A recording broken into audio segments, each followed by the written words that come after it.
Hi everyone, in today's video I'll show you how you can add the on-screen home button on iPhone 13 Pro.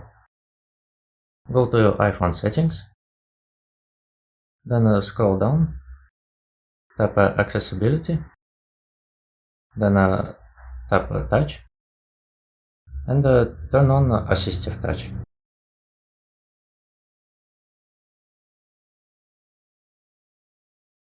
Then select if you want to use single tap, double tap or long press.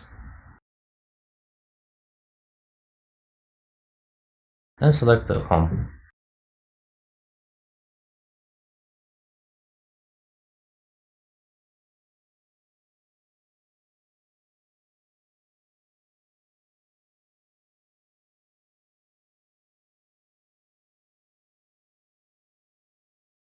That's how you can add the on-screen home button on iPhone 13 Pro.